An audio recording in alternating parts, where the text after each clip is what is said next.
Hola, ¿qué tal, amigos? Estamos aquí con David Wolfe, que acaba de darnos una entrevista súper, una conferencia más bien, muy enriquecedora ahorita en el Tulum Vegan Fest. Y hoy lo tenemos aquí con nosotros para que nos conteste algunas preguntas referente al tema que más nos interesa, que es senos más sanos, ¿no? Entonces, David Wolfe, ¿cómo estás? Gracias. Muy bien. Ah. I mean, oh, Tulum, Soleil, it's sol. I've been in français, Quebec, so now I have to speak Espanol. So I'm very good and Qué bueno. yeah, happy. Me da mucho gusto que estés aquí con nosotros. Del mar, sol. Y luego ahorita la agua. agüita. Yeah.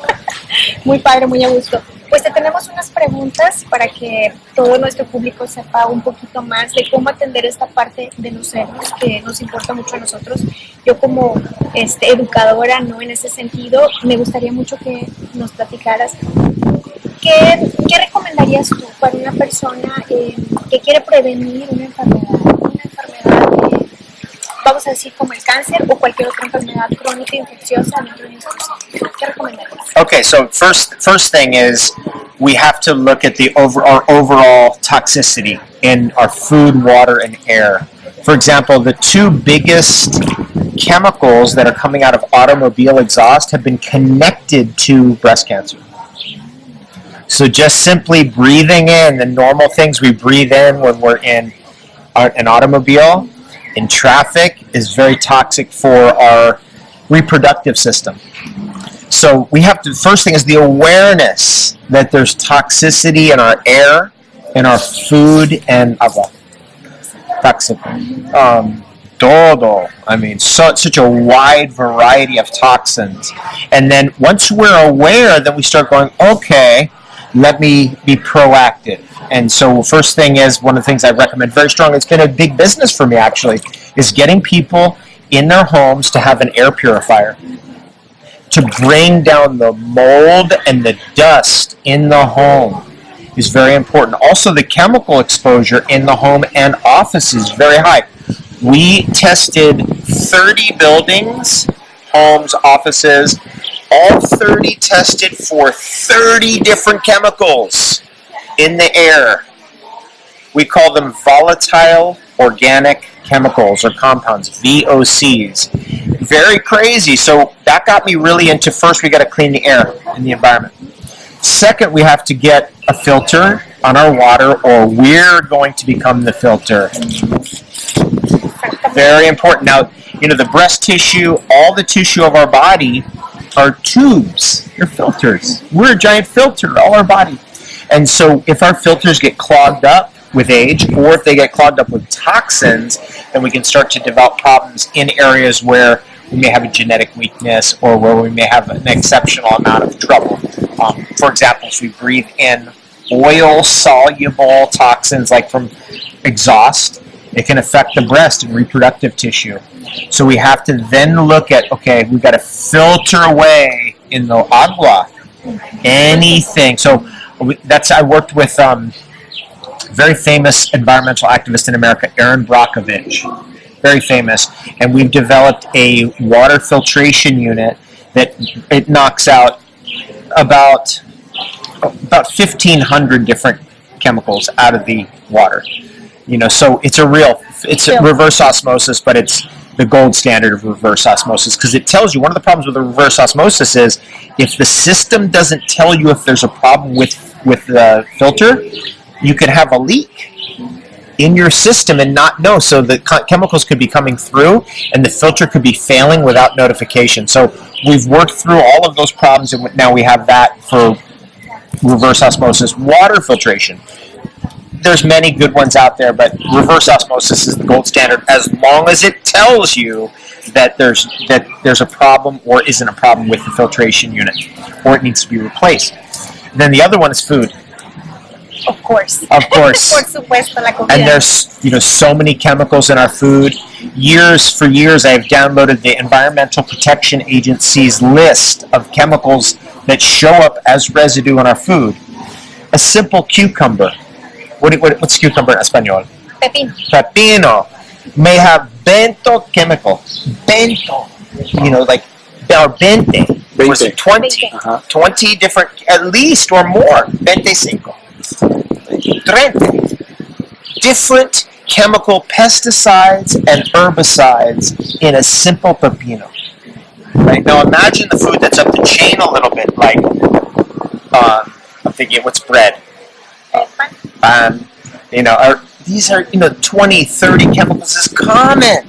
I'm not talking about normal, natural chemicals. I'm talking about synthetic chemicals, sprays. So we have to go organic. Just going organic and chemical-free in our food can change your life. Absolutely change your life.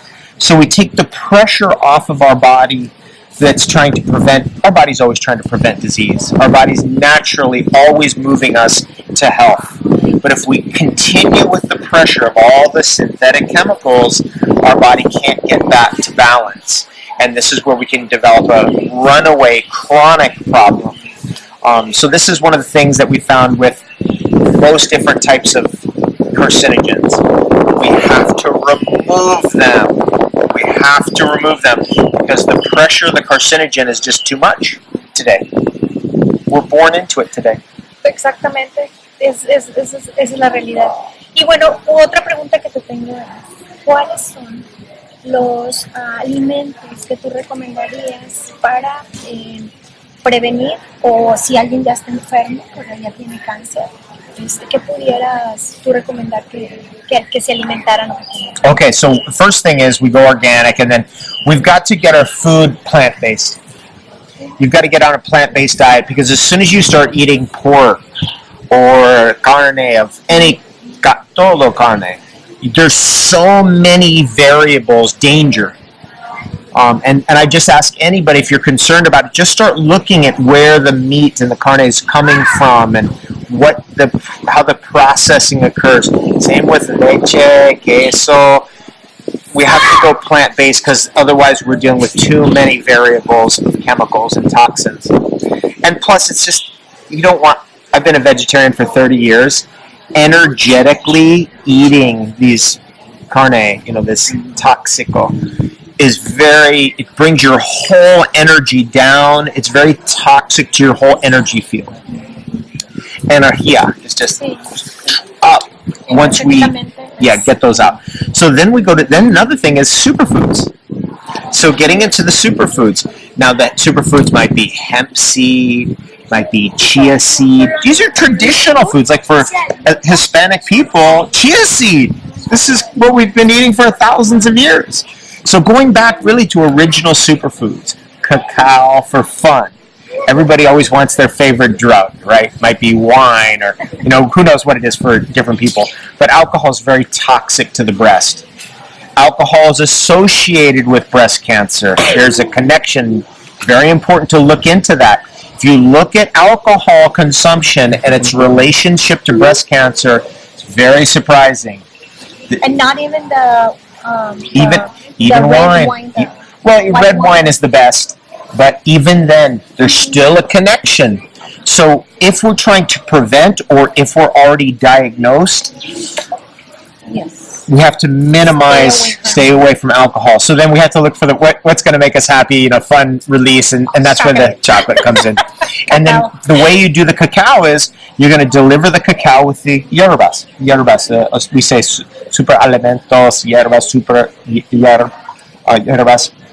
So that you get the chaga mushroom, the reishi mushroom, the gynostemma, the chile, the vanille, the things these are the super herbs. There's about 70 of them in the world. And you don't need all of them, but you do need some of them, the strong ones. And that's why usually I take people in North America, we're going to go right to the hongos de arbol, the tree mushroom, the medicinal mushroom, hongos de medicinal, reishi and chaga are they're the best. So go to the best. And then with the chocolate together, it's amazing with the cacao, because then you're getting your medicine and chocolates at the same time. It's the best. So the idea then is you go to a diet that has some food, not as much food as we used to eat, because we can't. As you get older, you can't get away with all this food, or you're gonna like this. So you have to eat less, but then you go more liquid diet. superfood diet, vegetable juice, fresh juices with no sugar, sin azúcar, sin azúcar natural even, bring the sugar down. And then we go to the super hierbas, chaga, reishi, gynostemma, tulsi, ashwagandha, pau d'arco, cat's claw. There's many. But the ones that I really like are vanille, pau d'arco, cat's claw, chile, reishi, chaga. It's just every day we have that.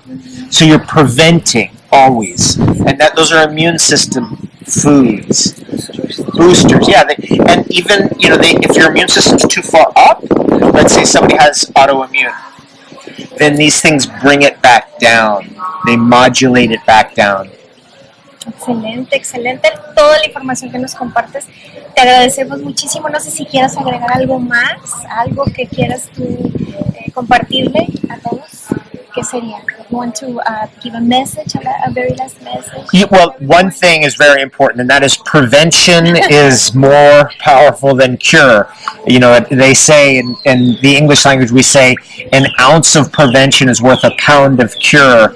And it's very important to be preventative and be ahead of the curve. Now, what the benefit is, a lot of people won't be motivated just to prevent disease, but they will be motivated by staying young and beautiful and maintaining a glow all the years of your life, especially when you're young.